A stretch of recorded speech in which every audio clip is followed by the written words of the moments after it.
Hello and welcome back to SiGMA TV, and today we're going to discuss the land-based casino industry in Latin America and whether it's shifting online. With us today to discuss this interesting topic is Juan Ignacio Juanena, an iGaming veteran of 15 years and consultant in the region, and Alvaro Quiros, a journalist, writer, and Oddspedia country manager. How are you guys? Welcome to the show. Hi, how are you? Good. So let's start with you, Juan. Let's lay out the situation. As a consultant who focuses on these issues, particularly in the region, what can you tell us about the current situation in land-based casinos in Latin America? Okay. Let's do an interview, an overview about the whole continent, because we have a really different situation in each country. Right now, luckily, with the COVID-19, most of the governments in Latin America are thinking about online regulation. They have to move forward on this. So in some way, this has been good for the industry because now the government are thinking and are considering regulating the online business. So right now we have different situations. We have in Argentina, for example, that the online business is regulated by each province. So right now we have 9 provinces that have already regulated the online business in Argentina. So you can already be operating there.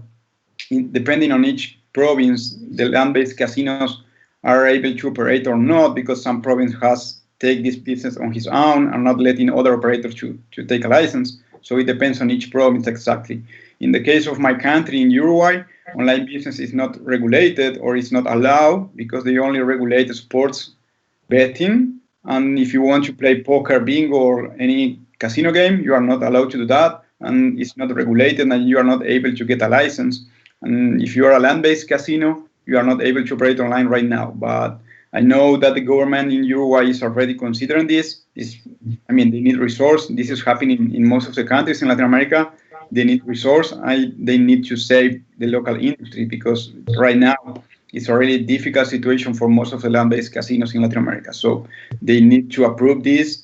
They need to approve this soon, or will be a really problem for most of the employees and the companies that are related to the gambling in Latin America. Brazil is moving on this since 2 hours right now.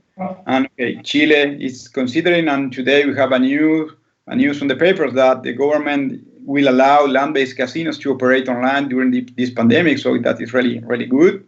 So it's a way to protect the land-based industry and thousands of employees. And Paraguay is giving online license to land-based casinos for a long time. So it's doing the business too. And Mexico is already operating online with most of the land-based casinos too. So, there are just few countries like Uruguay, Chile, Ecuador, Venezuela that need to move online, but the rest of the country has already done what they need to do in terms of online business. So I think that this is a great moment for the government to approve online regulation, taking taxes, protecting the land-based industry, and taking taxes and resource for the most people that are needing right now the help from the government. Mm-hmm. Definitely, the right regulatory framework, I think, will definitely help the industry expand. And Alvaro, you already work in the online space. What can you tell us about what it's like working in this environment and what the best strategies would be? Well, especially as Juan Ignacio mentioned, for Latin America, they are in a crucial moment, especially for that countries that have not a current regulation, especially Uruguay, Chile, and others like Argentina as well. Brazil is moving forward. Hopefully soon they will have a new regulation. And also Colombia and Mexico, they are regulated. So even before the pandemic, we saw a lot of land-based casinos, brands like Caliente or like Codere, making improvements in their online businesses. They have been there for quite years. So they already implemented this strategy to move online or to approach these customers who used to go to the land-based casino and used to bet or play casino over there. Now they have another option to go through their mobile phone, to go through their tablet or their computer and bet and play their games. Regarding, as Juan mentioned, with the LatAm-based casino giving license to operating online, obviously, a good strategy from a marketing point of view, obviously, is make a good plan, obviously, because the customers are quite different. I mean, it's not the same, at least, that the one who are going specific to casino to gamble, to play blackjack or play roulette or just make betting on sports. Obviously, when you approach to the online world, you are willing to open this casino to the world or specifically to the country. So you need to think about the young population. Obviously, from my point of view, here in Spain, we have now a special protection to the gambling programs. Probably you will hear about the government made the restrictions during this state of alarm of the promotion. So here in Spain, we couldn't offer promotions to the whole country, especially to protect the customers, because obviously we saw in Oddspedia, we had a lot of customers coming through our searches, through Google, through Yahoo, through the other websites, checking for online business, online bets, and online casinos. So, especially what's the best strategy? Coming back to the main topic, obviously think about the customers and obviously offer the customers, especially when this is the first step from the government giving the online license. The following steps will be opening a bit these countries to the major operators, let's say that. So trying to compete with this small advantage with the operators offering a good welcome bonuses, obviously taking care of the customers, especially young, and trying to retain them, to don't allow them to go to the other operators as well. And especially, obviously, from my point of view, especially from SEO and marketing, work hard on the ranking on Google and so on to make in the first position. Mm-hmm. Definitely, and this kind of content creation, SEO, definitely helps casinos when they move online to stay at the top. And Juan, now that land-based casinos are looking to move online, do you think that they can learn from maybe the European or Northern American jurisdictions when it comes to this, or will they have to take a more unique approach considering the different culture? Okay, I mean, we have different cases in the rest of the world. Spain is already a good one. The model from Spain regulation has been taken in most of the countries, for example, by the Colombian one. The Colombian one is another great regulation that we have here in our continent, and it's really good. But you need to improve some points from that regulation. For example, in the Colombian one that has been the best regulation in Latin America, they have a problem with the financial industry for a long time, because the government approved online gaming is now one of the business that is more protected, like a bank, but the bank are not working with most of the online operators. So it's really difficult for most of the online operators to take credit cards or bank transfer from local citizens that have been active, that has been identified by the document, they say they are sending a document and proof of residence. They have whatever they need to make any kind of transaction online, but the banks are not working with most of the online operators. So there are many things that you have to take care about this. Spain regulation is really nice. Colombian regulation is really nice, but you have to learn from the things that happens in this country. So, for example, the Spain regulation right now has already regulated the affiliates, for example, industry, and that is not happening in Latin America. So, what can be done? What need the affiliates to be regulated, and why? So, I think that we are 10 years later with this, but we have some cases like the Spain one, like New Jersey, that we have to take in consideration if we want to regulate online business in Latin America. And from the other side, I think that it's important to see the numbers that what happened with the industry in the rest of the countries that already regulate the market. For example, in New Jersey, if you see the numbers, this is something great, and we have to clarify this in the whole industry that the online business is not cannibalizing the land-based industry, because if you see the number from New Jersey and most of the land-based casinos that went online in New Jersey, you see that between 60 and 80%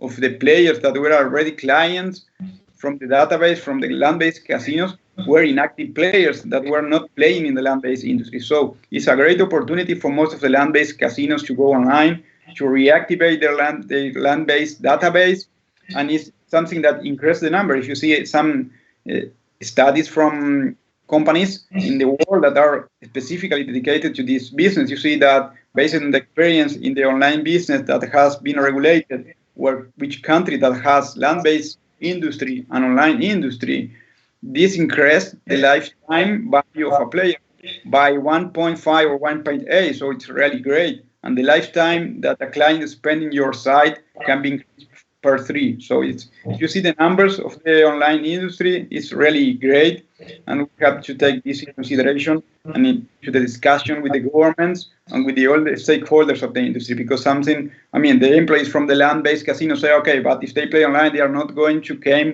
and play in the land-based industry. So, and that is not what happened in the world, because you have a great opportunity coming back to the land-based industry, that if you have an online platform, you are able to do a prepare mixed marketing just to take your player from the online business to the land-based property. Play online an online slot tournament and you win, and the final will be done in our land-based property. Or in another way, if you came to the land-based casino and you go to any show, to the restaurant, or just play in the slots, you can win a specific promo code or ticket to play online. So you have a great opportunity to increase the value of the player. And that's the thing that we need to discuss in Latin America, just to lose that wrong thing about, okay, if you go online, this business will disappear. And I think that is all the difference is, oh no, we need to go online or we will disappear if we don't go online, because this is the future in the industry. Most of the players will be playing online, and whatever they are with their mobile phone. If you don't go online, this industry will disappear when most of the VIP players that are playing right now will disappear. So we need to move online and soon. Mm-hmm. And it's interesting because at the end of the day, it's always very important to create as much opportunity as possible. And it seems to be that one area which is almost universally successful is sports betting, something which you focus on, Alvaro. And I was wondering whether there is something unique about the scene that makes it so easy to translate, even something specific and unique about the Latin American region.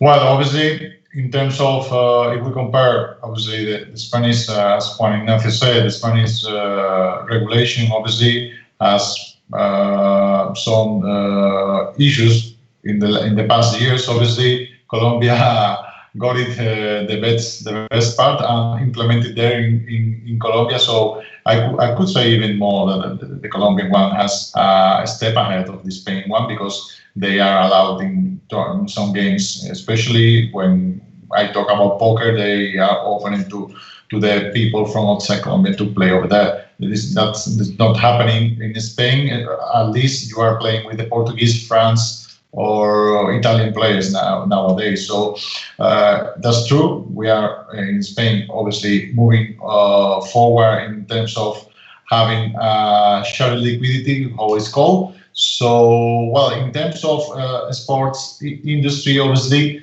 as you mentioned, Jeremy, Latin America has a lot to do, obviously. In terms of probably the people who are watching us can say, okay, if you want to bet in a match, especially for, let's say, in the first division in Uruguay, you should go to a land-based casino when you can do properly through your mobile phone. So it's more comfortable for the industry. It's more, the approach is more closer to the young population. So you open your your window to the new customers, as I said before. So in terms of the sports industry, I think in Latin America has a lot to do in terms of if they open the betting online, obviously the people can bet obviously from home. They can bet from the same stadium if they are willing to go after this situation. I don't know how are going to be regulated, because here in Spain you probably know we are playing without public in the stands. So I think there are a lot to do. I mean, at the same time, it has a lot of good news in terms of sport, because you can probably see there are a lot of sponsorships coming from the online bettings in the sports. So it's like a cycle. I mean, people bet on online business, make a bet on their favorite sport, favorite team, favorite match. At the same time, these brands who are operating online are investing this money on giving this competition or making this competition bigger or make this team bigger. So at the end, it's like a cycle. So it's all benefits for everybody. Juan Ignacio was mentioning numbers. Here in Spain, just on 2018, I read a couple of days ago, the betting or gaming industry is the 0.8% of the earnings of the whole country. So it wasn't in 2018. 2 years has passed, and I'm pretty sure that this number has increased in terms of percentage of how much is the country earning from the gaming industry in terms of taxes. So these taxes obviously can be spent on investing on sports, like Spain is doing with their own lottery. So they're investing in small sports to promote the sports and players, and also giving other charity stuff with this money. So at the end, it's all, I mean, from my point of view, it's all benefits. Mm-hmm. Okay, that's very interesting. Obviously, sports is definitely one of the most interesting places and something a lot of people are interested in. But recently we've been seeing, and there's a question for both of you, just because I want to satisfy my inner computer nerd. Recently, particularly with everyone stuck inside their homes, we're seeing a radical increase in people wanting to place wagers and bet on esports. And I was hoping maybe if you could tell me if you've noticed any trends coming out of the area. Either of you can go first. Okay. Okay. I see. I mean, the esport industry is really huge. I mean, it will be the future for the new generations. If you want to reach new players and new bettors in the future, you need to focus on esports too. Because, I mean, right now, if you see what the youngest guys are doing right now, and they are just looking at how other people are playing, and that happened with my family, and they happen with my kids. I mean, they just go to the TV, to YouTube, and they look that people is playing the other game. You say, what are they doing? I mean, and they love doing that. And so this is a new generation with other culture, and you need to focus on that, because if you need, I mean, right now, perhaps it's not something dangerous for you if you're not focusing in esports, but in 10 years, that people will be your new generation of players in the land-based industry or in the online industry. So you need to focus on that. You need to pay attention on what's going on in that industry, because it's huge and it's moving more money than the most important sport in the world, like the NFL or NHL. So this is really an important industry. You need to be paying attention on this and focus on what you will do about this new generation, perhaps in 5 years, in 3 years. Right now, it's not something so important in Latin America, for example, for us, because, I mean, we know that most of those players, of those profiles, are not the online bettors right now. Some of them are betting online. They have a specific page of esports to bet online, but the size of that segment is just really few players. But in the future, I know that most of them will be playing online and betting online, and it's a great area or market to find new players to play online in your yeah, I really agree with you, Juan Ignacio, because obviously months ago, when we have not sports in the whole world, the only thing we had in Oddspedia was esports. I mean, only the esports has been playing with this pandemic. I mean, there are, you can see in the other sports, like I saw 1 week ago, the Spanish national team has now 2K sports team. They are competing against other countries, and also it's happening as well in FIFA, obviously, and other video games related with sports. And as you mentioned, I really agree with you, is the bettors of the people who is betting in the coming years now are not allowed to bet in terms of they are consuming this kind of esports, just watching it or just playing, because they are only the ones who can do it now. I mean, I'm pretty sure that there are people under 18 who was watching this kind of, let's say that, League of Legends, Counter-Strike or Fortnite competitions, who, let's remember that there are players from these kind of games who are earning more than even a footballer player. I mean, these guys are earning, sometimes they are earning millions. So this industry, of course, we have to take care of that. We are doing Oddspedia. We have our same our pages properly, just to make this proper coverage of